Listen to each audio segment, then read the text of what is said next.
Olá, eu me chamo Joel Correa Lima, sou estudante de medicina da UFC Campo Sobral e autor do trabalho intitulado Análise de hábitos carcinogênicos entre os estudantes de medicina da UFC Campo Sobral, que tem como coautores Tiago Henrique Silva Santos, Ana Flávia Rezende Santos, Marcos Vinícius Martins Feitosa e Francisco Laírto de Assunção Júnior, e como orientador o professor Dr. Luiz Eduardo de Castro Batista.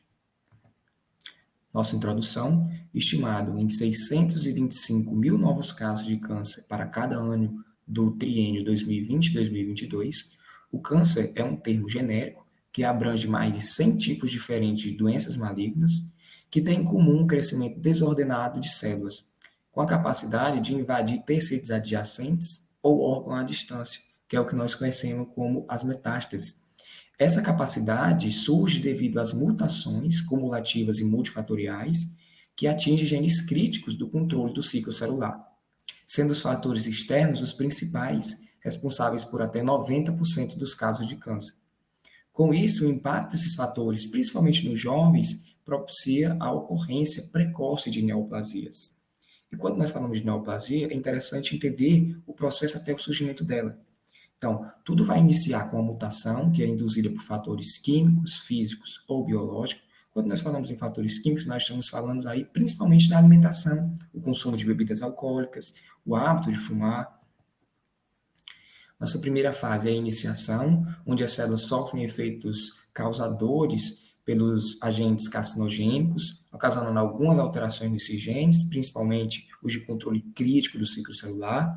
Desse ponto, as células vão se apresentar geneticamente modificadas e prontas para a ação de um segundo grupo de agentes que atua no próximo estágio. Estágio esse, o de promoção, onde as células iniciadas sofrem efeito dos oncopromotores, tornando-as malignas de forma lenta e gradual. Para que ocorra essa transformação, é necessário um contato longo e continuado com o agente carcinogênico promotor. A suspensão com o contato pode interromper o processo nesse estágio. Por isso, é tão necessário as campanhas de prevenção.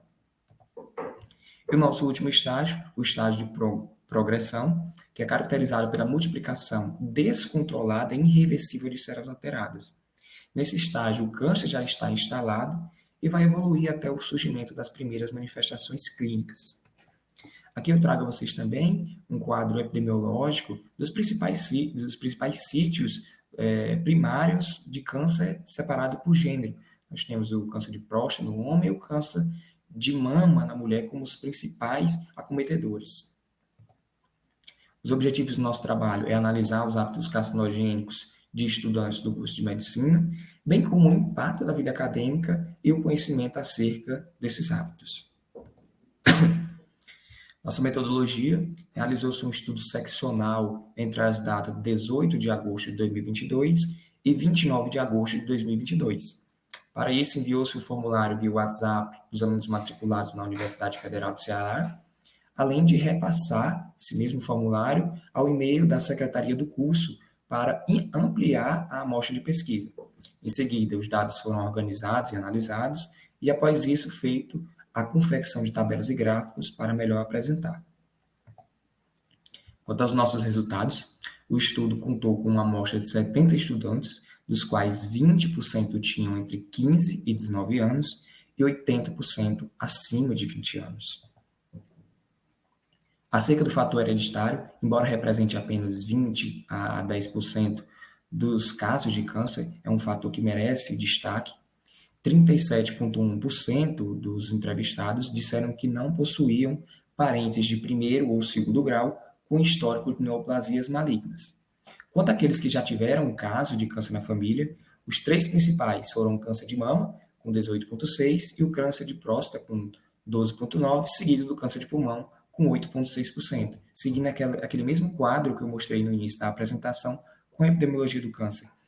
Também é válido salientar que nós tivemos outros cânceres selecionados na pesquisa, como o câncer de pele, o câncer de colo de útero, o câncer de estômago, de intestino, cólon e reto, que estão relacionados principalmente à alimentação irregular. Relativo ao consumo de frutas e verduras, 38,6% afirmavam consumir frutas e verduras abaixo do nível recomendado, e 61,5% acima do nível recomendado. O critério que nós usamos para estabelecer o que é o nível recomendado foi extraído da Organização Mundial de Saúde, que recomenda o consumo de frutas e verduras por, no mínimo, 5 dias na semana, sendo este um fator de proteção contra o aparecimento de neoplasias. Relativo ao consumo de refrigerantes, achocolatados, fast foods ou embutidos, que são alimentos ricos tanto em sal quanto açúcar, que favorece o processo inflamatório que pode levar ao câncer, como compostos derivados de nitrato, 69,9% afirmavam consumir alimentos processados com frequência. E destes, os alimentos principais, vou mostrar já no slide seguinte, o biscoito representava 65,7% e os molhos prontos com 48,6%.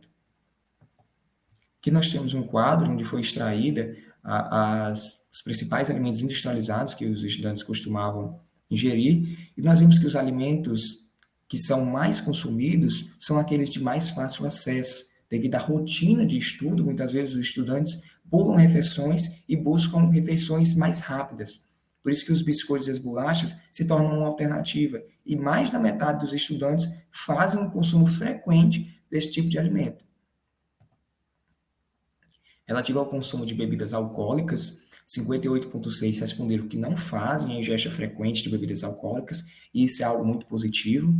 Inclusive, nessa mesma pergunta, nós observamos que nenhum dos estudantes afirmou que sempre faz o uso de bebidas. Então, isso se figura como um fator de proteção, não alcoolismo, já que o álcool está envolvido em cânceres de boca, esôfago, garganta. Relativo ao hábito de fumar, 88,6% negavam o ato de fumar e 11,4% tinham contato com a fumaça ou fumavam. Aqui nós observamos um ponto muito importante.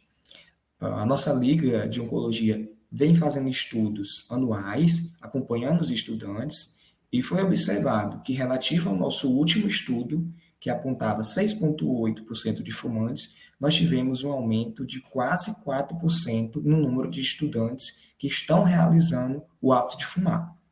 Isso se deve principalmente aos novos cigarros eletrônicos, que, embora menos perigosos do que os cigarros tradicionais do tabaco, por possuírem menos produtos químicos, eles possuem sim capacidade de gerar danos ao pulmão e um processo inflamatório que pode, consequentemente, levar ao aparecimento de neoplasias.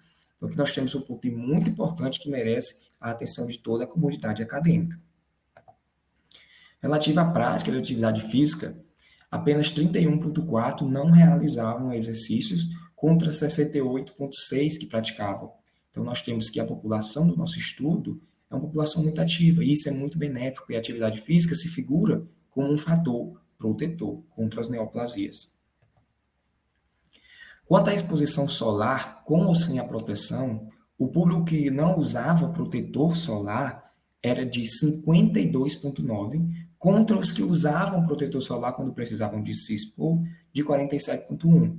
Aqui é outro ponto que merece a nossa atenção, porque esse estudo foi realizado em Sobral, é uma área de localização geográfica de muita exposição solar, e o câncer de pele é um dos mais incidentes. Então, quando não se faz a devida proteção, a gente pode ter o aparecimento desse câncer, principalmente entre os jovens. Relativo à percepção do impacto da vida acadêmica nos hábitos de vida, numa escala de 1 a 5, 88,5% dos estudantes classificavam como um impacto de 4 a 5, ou seja, um grande impacto na vida. Já aqueles que consideravam um impacto de 2 a 3, nível 2 e 3, somavam 11,4%. E aqueles que consideravam que a faculdade não impactava ou impactava de maneira muito baixa, figurou 0%. Então, a faculdade, o nosso estudo comprova que a faculdade impacta, sim, nos hábitos dos estudantes, e, segundo a percepção dos estudantes, impacta de maneira muito profunda. Relativo ao conhecimento dos hábitos que favorecem o aparecimento de cânceres precoce, 57,1% diziam conhecer bem, que no caso na nossa escala seria o 4 e o 5, conhecer bem os fatores que levam à carcinogênese. Então, nós temos que mais ou menos 60% dos estudantes conhecem contra praticamente 40% dos estudantes de medicina que não têm um conhecimento básico sobre fatores que possam proteger ou favorecer o aparecimento de neoplasias. Então, seria interessante também a faculdade dar uma atenção maior a esse ponto. Conclusão, portanto, evidencia que os fatores de risco mais prevalentes entre os entrevistados foram a exposição solar e a alimentação, além do grande impacto da vida acadêmica nos hábitos. Desse modo, tais práticas são potenciais para aumentar a ocorrência de neoplasias precoces. E é aqui que nós vemos a importância desse tipo de estudo que a nossa Liga de Oncologia vem realizando anualmente, e entender quais são os principais fatores que os jovens estão sendo expostos e como nós podemos realizar a prevenção para baixar os níveis de exposição desses jovens. Obrigado a todos.